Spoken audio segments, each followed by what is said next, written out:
नमस्कार दोस्तों, स्वागत है आपका अपने यूट्यूब चैनल लॉ स्कोप में। तो आज की वीडियो बहुत महत्वपूर्ण है क्योंकि हमने एक सीरीज स्टार्ट की थी important principles of Indian constitution.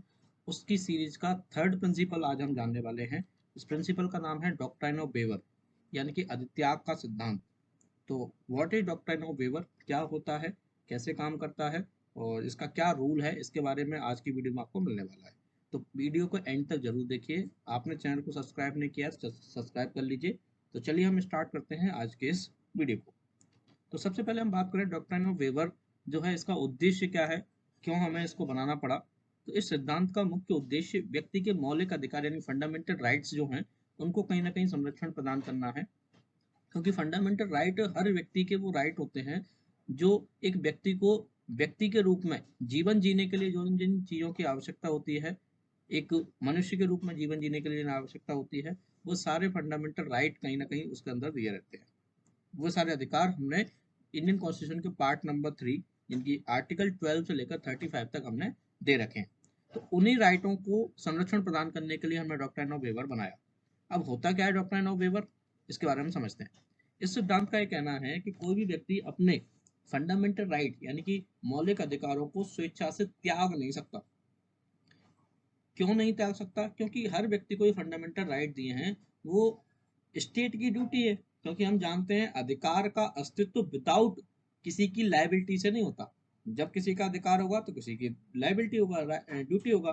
तो स्टेट की ड्यूटी है कि हमारे फंडामेंटल राइट की वो रक्षा करे, और यदि वो रक्षा नहीं करती है तो उसके अगेंस्ट में हम कार्रवाई कर सकते हैं। तो कोई भी व्यक्ति अपने फंडामेंटल राइट को अपनी मर्जी से, स्टेट को उसकी लाइबिलिटी से मुक्त नहीं कर सकता, अपने अधिकारों को त्याग नहीं सकता।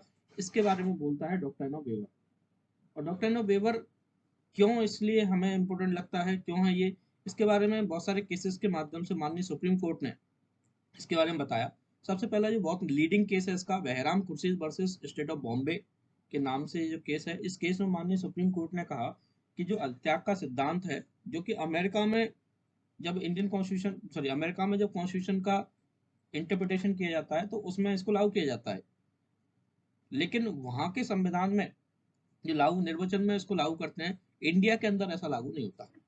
इंडिया के अंदर ये होता है कि कोई व्यक्ति अपने फंडामेंटल राइट को नहीं त्याग सकता, जबकि अमेरिका के संविधान में ऐसा प्रोविजन है कि वो चाहे तो अपने फंडामेंटल राइट को स्वेच्छा से त्याग सकते हैं, वेव कर सकते हैं, ऐसा मैंने रखा है। लेकिन इंडिया के संविधान में ऐसा लागू नहीं होता है। कोई व्यक्ति अपने फंडामेंटल राइट को नहीं त्याग सकता। क्यों नहीं त्याग सकता? इसके पीछे लॉजिक ये है कि जो अधिकार जो दिए हमने, फंडामेंटल राइट जो दिए, वो व्यक्तिगत विकास के लिए नहीं दिए, पर्टिकुलर किसी व्यक्ति के वेलफेयर के लिए नहीं दिए, हमने समाज के वेलफेयर के लिए दिए, हमने पूरे देश जनसाधारण के वेलफेयर के लिए दिए हैं। इसीलिए कोई भी व्यक्ति अपने इन अधिकारों को त्याग कर राज्य को अपनी लायबिलिटी से मुक्त नहीं कर सकता। यदि पर्सनल राइट होते तो हम छोड़ सकते थे, लेकिन ये पर्सनल राइट नहीं है, ये क्या है, पूरे देश के लिए, समाज के लिए आवश्यक है, इसलिए आप इनको छोड़ नहीं सकते।